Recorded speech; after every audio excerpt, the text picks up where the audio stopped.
Hi guys, welcome back to my YouTube channel that is Swapna's tutorial. So ನೀವೇ ನನ್ನ ಚಾನಲ್ಗೆ subscribe ಆಗಿಲ್ಲ ಅಂದರೆ ಪ್ಲೀಸ್ ಸಬ್ಸ್ಕ್ರೈಬ್ ಆಗಿ, ವೀಡಿಯೋಸ್ನ ಲೈಕ್ ಮಾಡಿ, ಶೇರ್ ಮಾಡಿ, ಹಾಗೆ ಕಮೆಂಟ್ ಮಾಡಿ. ಸೊ ಇವತ್ತು ನಾನು ಮಾಡ್ತಿರೋ ಸಬ್ಜೆಕ್ಟ್ ಯಾವುದು ಅಂದರೆ ಫೋರ್ತ್ ಸೆಮ್ BComನ ಸ್ಟಾಕ್ಸ್ ಆ್ಯಂಡ್ ಕಮೋಡಿಟಿ ಮಾರ್ಕೆಟ್ ಅನ್ನೋ ಒಂದು ಸಬ್ಜೆಕ್ಟ್ನ ಎಕ್ಸ್ಪ್ಲೇನ್ ಮಾಡ್ತಿದ್ದೀನಿ. ಸೊ ಅದರಲ್ಲಿ ಚಾಪ್ಟರ್ 1 ಬಂದುಬಿಟ್ಟು ಇವ್ಯಾಲ್ಯೂಯೇಷನ್ ಆಫ್ ಸ್ಟಾಕ್ ಎಕ್ಸ್ಚೇಂಜ್ ಅಂತ ಹೇಳಿ ಈ ಒಂದು ಚಾಪ್ಟರ್ನಲ್ಲಿ ನಾನು ಒಂದು ಟಾಪಿಕ್ನ ಈ ಒಂದು ವಿಡಿಯೋದಲ್ಲಿ ಎಕ್ಸ್ಪ್ಲೇನ್ ಮಾಡ್ತಿದ್ದೀನಿ. ಸೊ ಆಲ್ರೆಡಿ ನಾನು ಒಂದು ಸಬ್ಜೆಕ್ಟ್ ಕಂಪ್ಲೀಟಾಗಿ ಅಪ್ಲೋಡ್ ಮಾಡಿದ್ದೀನಿ. ಯಾರೆಲ್ಲ ಆ ವೀಡಿಯೋಸ್ನ ನೋಡಿಲ್ವೋ ಒಂದ್ಸತಿ ಆ ವೀಡಿಯೋಸ್ನ ನೋಡ್ಕೊಂಡು ಬಂದು ಈ ಒಂದು ವಿಡಿಯೋನ ನೋಡಿ, ಬಿಕಾಸ್ ನಿಮಗೆ ಕಂಟಿನ್ಯೂಷನ್ ಅನ್ನೋದು ಪ್ರಾಪರಾಗಿ ಸಿಗುತ್ತೆ ಅಂತ ಹೇಳಿ.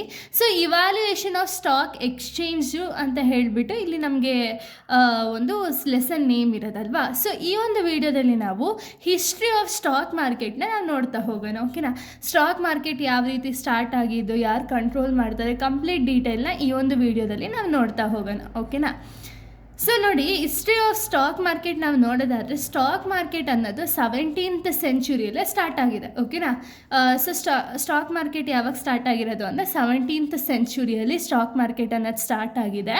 ಸೊ ನೆಕ್ಸ್ಟ್ ಪಾಯಿಂಟ್ ನಾವು ನೋಡೋದಾದರೆ the first company issue the shares to the public is Dutch East India company in 1602. ಅಂದರೆ ಯೂಶ್ವಲಿ ಸ್ಟಾಕ್ ಮಾರ್ಕೆಟ್ಸಲ್ಲಿ ಏನಾಗ್ತಿತ್ತು ಅಂದರೆ ಫಸ್ಟ್ ಆಗಿದ್ದರೆ ಒಂದು ಶೌಟಿಂಗ್ ಮುಖಾಂತರನೋ ಅಥವಾ ಮಾತಾಡೋದ್ರ ಮುಖಾಂತರ ಸ್ಟಾಕ್ಸ್ ಅನ್ನೋದನ್ನ ಇಶ್ಯೂ ಮಾಡ್ತಿದ್ರು. ಆದರೆ ಯಾರು ಅಂದರೆ ಬ್ರೋಕರ್ಸ್, ಅಲ್ಲಿ ಯಾರು ಮೇನ್ ಇರ್ತಾರಲ್ಲ ಅವ್ರು ಮಾತ್ರ ಅದನ್ನು ಟ್ರೇಡಿಂಗ್ ಅನ್ನೋದನ್ನ ಮಾಡ್ತಿದ್ರು, buying and selling. But first company, ಓಕೆನಾ, ಈ ಒಂದು ಕಂಪನಿ ಬಂದುಬಿಟ್ಟು ಪಬ್ಲಿಕ್ಗೆ ಶೇರ್ಸ್ ಅನ್ನೋದನ್ನ ಇಶ್ಯೂ ಮಾಡಿದ್ದು ಯಾವ ಫಸ್ಟ್ ಕಂಪ್ನಿ ಅಂದರೆ ಡಚ್ ಈಸ್ಟ್ ಇಂಡಿಯಾ ಕಂಪನಿ ಅಂತ ಹೇಳಿ. ಇದನ್ನು ಎಸ್ಟಾಬ್ಲಿಷ್ ಆಗಿರೋದು 1602 ಅಲ್ಲಿ. ಸೊ ಇದಾದ್ಮೇಲೆ ಏನಾಯಿತು ಅಂದರೆ investors began buying and selling shares to earn profit. So first ಆಗಿದೆ ಸ್ಟಾಕ್ ಮಾರ್ಕೆಟಲ್ಲಿ ಯಾವ ರೀತಿ ಅರ್ನ್ ಮಾಡಬೇಕು, ಪ್ರಾಫಿಟ್ ಅನ್ನೋದನ್ನ ಯಾವ ರೀತಿ ಅರ್ನ್ ಮಾಡಬೇಕು ಅಂತ ಗೊತ್ತಾಗಲಿಲ್ಲ. ಬಟ್ ಆಯ್ತಾ ಏನಾಯಿತು ಅಂದರೆ ಇನ್ವೆಸ್ಟರ್ಸ್ ಇರ್ತಾರಲ್ಲ ಅವ್ರೇನು ಮಾಡ್ತಿದ್ರು ಅಂದರೆ ಶೇರ್ಸ್ನ ಬೈ ಮಾಡ್ತಿದ್ರು, ಹಾಗೆ ಸೆಲ್ ಮಾಡ್ತಿದ್ರು.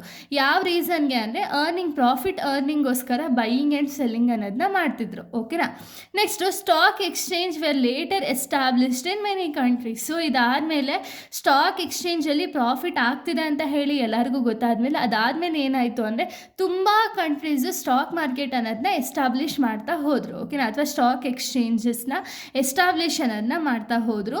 Oldest stock exchange is the London stock exchange in 1801. ಓಕೆನಾ, ಇದು ಬಂದುಬಿಟ್ಟು one of the oldest stock exchange ಅನ್ಬೋದು. ಸೊ ಇದು ಯಾವುದು ಅಂದರೆ London stock exchange in 1801.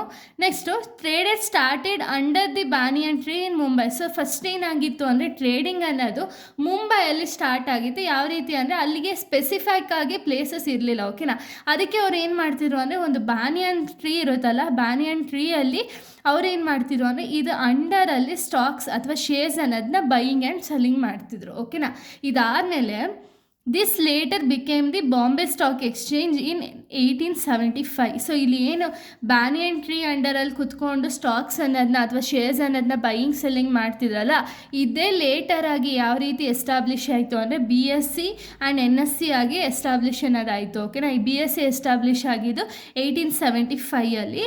So ಇದಾದಮೇಲೆ stock market help the company to raise the capital. ಅಂದರೆ ಏನು, ಈ ಸ್ಟಾಕ್ ಮಾರ್ಕೆಟ್ ಯಾಕೆ ತುಂಬ ನೆಸೆಸರಿ ಅಂದರೆ ಒಂದು ಕಂಪನಿ ಕ್ಯಾಪಿಟಲ್ ಅನ್ನೋದನ್ನ ರೈಸ್ ಮಾಡೋದಕ್ಕೆ ಈ ಒಂದು ಸ್ಟಾಕ್ ಮಾರ್ಕೆಟು ತುಂಬ ಒಂದು ದೊಡ್ಡ ರೋಲ್ನ ಪ್ಲೇ ಮಾಡುತ್ತೆ. ಓಕೆನಾ, so today stock market are digital and regulated by the authorities like SEBI. So stock ಮಾರ್ಕೆಟ್ನ ಯಾರು ಕಂಟ್ರೋಲ್ ಅಥವಾ ರೆಗ್ಯುಲೇಟ್ ಮಾಡ್ತಾರೆ ಅಂದರೆ ಸೆಬಿ.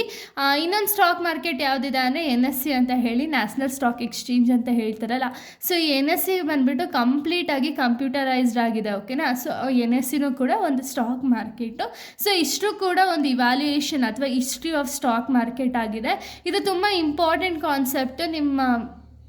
ಇದರಲ್ಲಿ ನಿಮಗೆ ತುಂಬ ಇಂಪಾರ್ಟೆಂಟ್ ಒಂದು ಡೇಟ್ಸ್ಗಳಾಗಿರ್ಬೋದು, ಹಾಗೆ ಯಾವ್ಯಾವ ಕಂಪ್ನೀಸ್ ಸ್ಟಾರ್ಟ್ ಆಗಿದೆ ಅನ್ನೋದು ಕಂಪ್ಲೀಟಾಗಿ ನೀವು ತಿಳ್ಕೊಬೇಕಾಗುತ್ತೆ. ಸೊ ಇಲ್ಲಿಗೆ ಈ ಒಂದು ವಿಡಿಯೋ ಅನ್ನೋದು ಕಂಪ್ಲೀಟ್ ಆಗುತ್ತೆ. ನೆಕ್ಸ್ಟ್ ವಿಡಿಯೋದಲ್ಲಿ ನಾನು ಬೇರೆ ಒಂದು ಟಾಪಿಕ್ ಜೊತೆಗೆ ಬರ್ತೀನಿ. So thank you guys, thanks for watching.